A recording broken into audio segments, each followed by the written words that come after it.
Welcome back to the Core Cars News Tech Lab. Today we're going to be taking a look at the Roku Pro Remote 2. Now this is an upgraded version of the older Roku Pro Remote.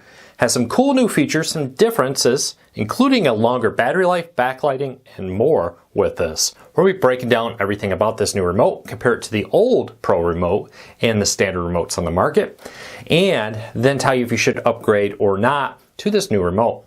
First, a few things. This was not a review unit. I did buy this myself to test out and use here in the Tech Lab. Second, prices like this change so rapidly. Hate to give you a price, have it be wrong. I'll put a link to it on Amazon in the first pinned comment and in the show notes down below, so you can find it there. Lastly, if you like what we do and this helps you, do me a favor, hit that subscribe button, hit that thumbs up, let YouTube know you enjoy what we do here. With that said, let's dive into it, starting off with the actual remote. It's a pretty nice little remote, very similar to all the other Roku remotes here with a few differences. You got the D-pad here to move around the screen, you got the home button, the back button, power for your television. You do have, there we go, you do have the ability to volume up, down, and mute your television, which is nice.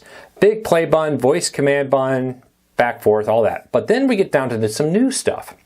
Now this guide button, I'll show you in a minute, will launch the Roku built-in guide, allowing you to easily go and jump to your antenna, jump to your streaming channels from the Roku channel.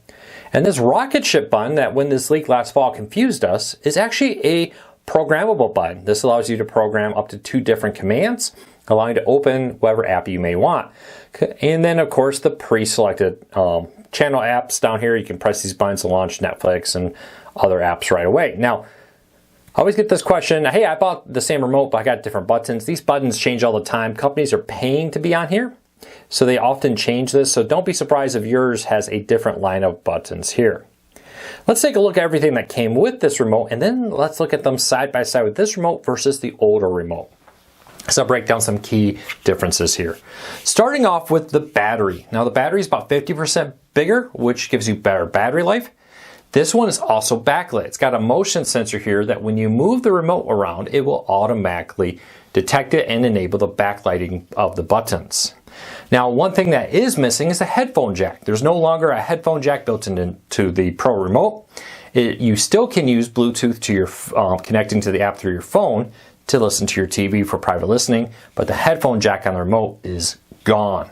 The other big change here is USB-C. They no longer use micro USB to charge. It's now USB-C, which I absolutely love. And micro USB's had its time. It's time to go away. Everything should be moving to USB-C. Even Apple is. Really do like it. Now it does include the hands-free remote where you can say things like, hey Roku, and then it will pop up a command. If I have it enabled here, you can turn that on and off on the side here, where you can see right above my head, they're telling me it's on and off with that. But let's take a look at a few things here with the actual remote in usage. For one, if I press the guide button, this is what happens. It launches into the guide here, and you can see I don't have my antenna connected, so it's struggling here, but you can see it's got all my stations here, and then it goes down in favorites, and then all, if you have streaming channels enabled, it will show all the streaming channels there from the Roku channel, which is a really cool feature, allowing you to easily be able to access your antenna and on live channels from the Roku channel. But then you have this rocket button. So let's say I use Fubo all the time. If I press this right now, it says how to set up preset. Press and hold the shortcut button for 5 seconds. So I can go in here and then let's say I want Fubo. I want this button to always open Fubo. I hold this for 5 seconds. And then it allows me to select an option to set the shortcut. I can watch Fubo, the Roku channel live guide, closed caption settings, voice commands, sleep timer could be an option. But since I hovered over Fubo, it's asking me to do that. I can do it for any of these. So I'll hold it for 5 seconds over Netflix. It's giving me the option to select Netflix as the option there. So if you are a big user of a particular streaming service that doesn't happen to also be on one of these quick launch buttons, you can now quickly do that. And you can set up to 2 functions with it.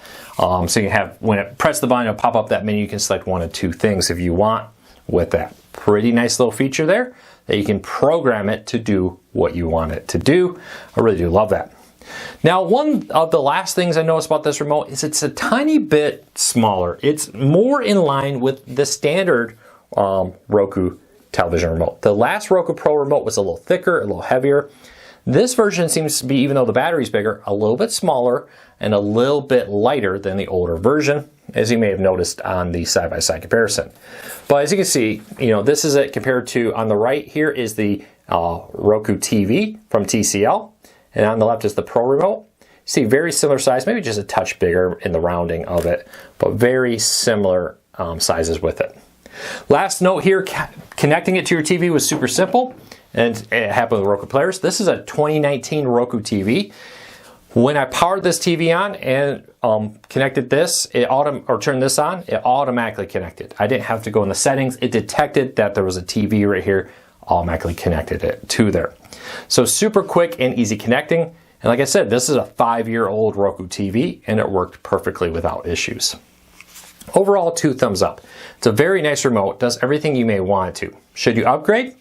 If the programmable button is something you want, if the rechargeable battery with the USB-C is something you want, sure. Beyond that, I don't really see a whole lot of reason to pay money to upgrade to this one. But if my remote became damaged and I needed a new one, for an extra $10, you get a rechargeable battery, you get backlit buttons, you get hands-free voice commands, and you get the quick launch button on it. So 2 thumbs up, would recommend. I'll put a link to this in the show notes and in the first pinned comment. If you have any questions, leave me a comment, and hopefully we'll see you back again tomorrow for another video.